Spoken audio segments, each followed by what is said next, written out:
In this lecture, we're going to look at how drugs work.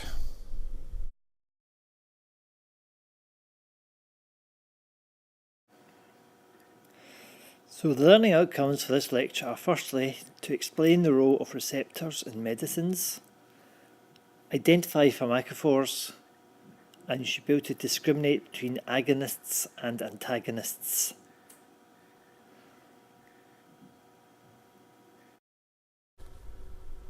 So we'll come to the last section of the course now, and that's pharmaceutical chemistry, and there's going to be 2 lectures in this section, and in the first one we're going to look at how drugs work. Now most drugs work by binding pharmacophores to receptors. So what we want to do now really is explain what we mean by those 2 words, receptors and pharmacophores. Receptors are protein molecules which you find on the surface of cells, and it's that they act like a switch to turn the cell on and off. So here's a cell in your body. The job of this cell might be to produce insulin or maybe produce white blood cells. The receptor is this part here, and it's a very particular shape, and it's a protein molecule, and it holds its shape through hydrogen bonding, and as I said, it acts like a switch to turn the cell on. So it'll be turned on when a biologically active molecule, which could be a molecule naturally produced by the body or a drug that's been introduced to the body, if the biologically active molecule has the correct shape to fit into the receptor, then when it fits in, it will turn the cell on, and the cell will do whatever that cell's job is, as I said, to produce insulin perhaps. So it's working just like the lock and key principle, which we came across for enzymes in the higher chemistry.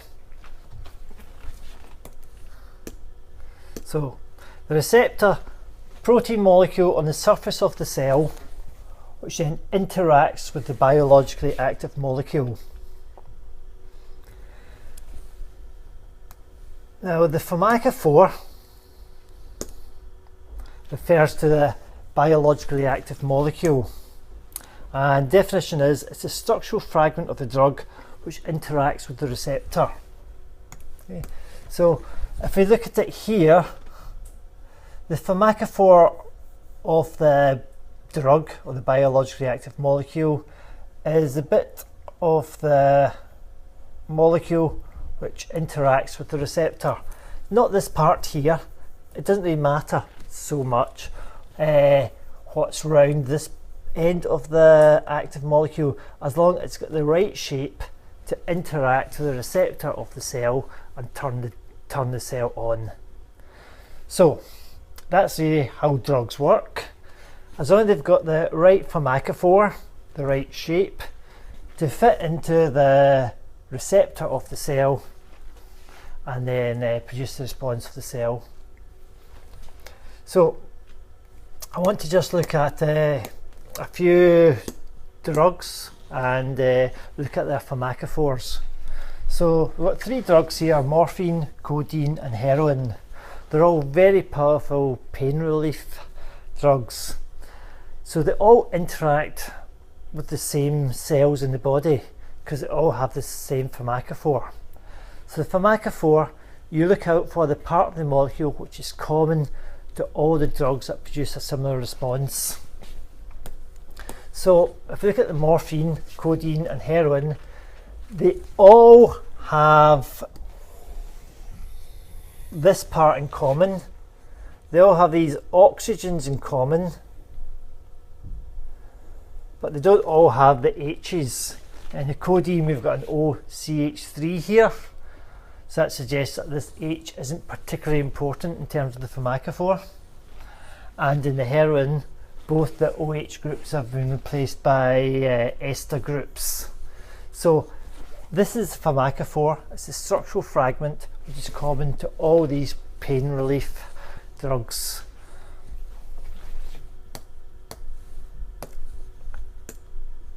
Here's another 3 drugs. These are all forms of penicillin, and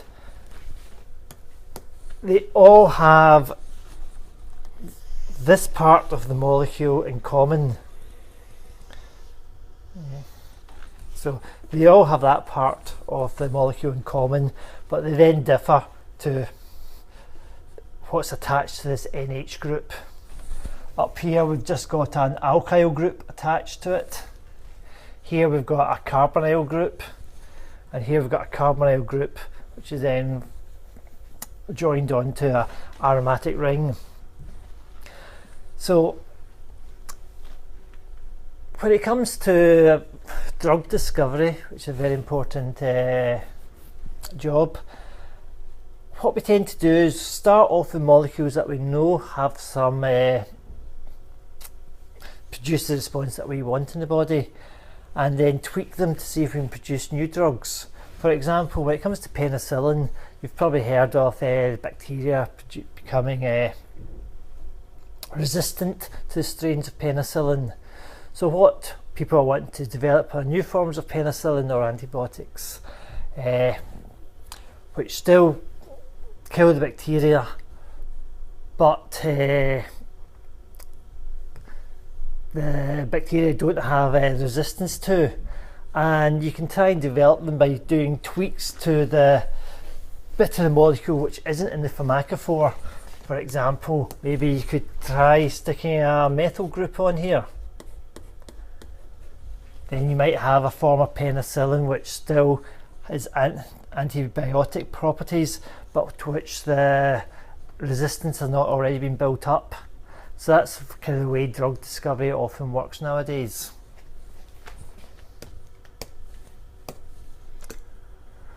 Okay, so we know what the receptors are, we know what the pharmacophores are. There's one other thing we need to know about, and that's agonists and antagonists. So drugs can be classified as either an agonist or an antagonist. If a drug is an agonist, it produces a response like the body's naturally active compound. So say for example you're asthmatic and you have an asthma attack, your airways are really constricted and you can't breathe very well. In a person who did not suffer from asthma, the body would produce chemicals to open up the airways, but if you're asthmatic, the body's not very effective at doing that. So when you take your asthma inhaler, we introduce this drug which is an agonist. It binds to the receptor on the cell, which then produces the chemicals which open up the airways. So it's just giving the cell a push to do what it's designed to do. Like, it's supposed to produce these chemicals which open up the airways, so the agonist encourages the cell to do that. An antagonist, on the other hand, produces no response in the cell. It kind of blocks the cell's function. So for example, if you've got hay fever and your body is producing too much histamine, what you take are antihistamine drugs.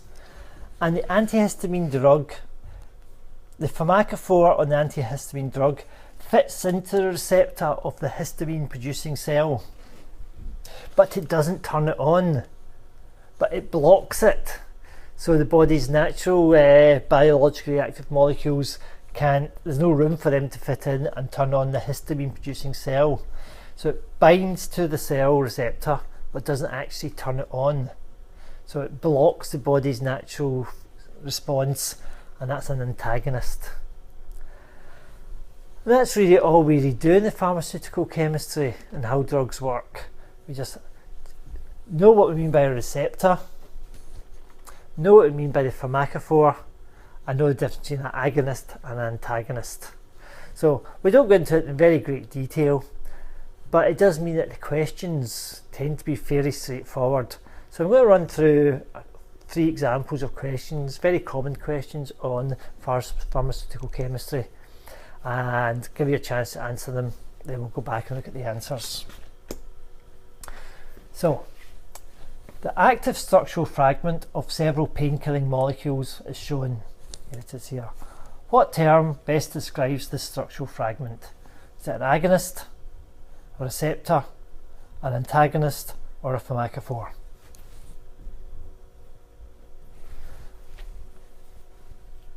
Okay, we'll move on to the next one. I'll come back and answer them all at the end. Antihistamines act by inhibiting the action of the inflammatory agent histamine in the body. Antihistamines can be described as A. Agonists, B. Receptors, C. Antagonists, D. Pharmacophores. And finally, here's 3 illegal drugs: methamphetamine, ecstasy, and 4-MTA. Identify the pharmacophore in these drugs.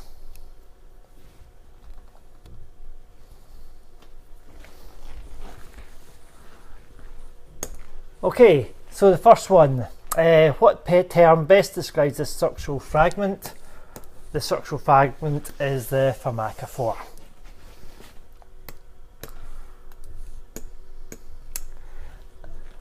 Antihistamines inhibit the action of the inflammatory agent histamine in the body. So antihistamines can be best described as antagonists. They're blocking the response of the cell. And finally, identify the pharmacophore for these drugs. Well, the pharmacophore would be the circled bit here. Okay, that bit is common to all 3 drugs.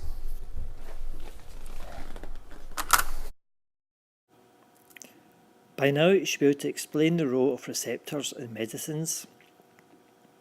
You should be able to identify pharmacophores, and you should be able to discriminate between agonists and antagonists.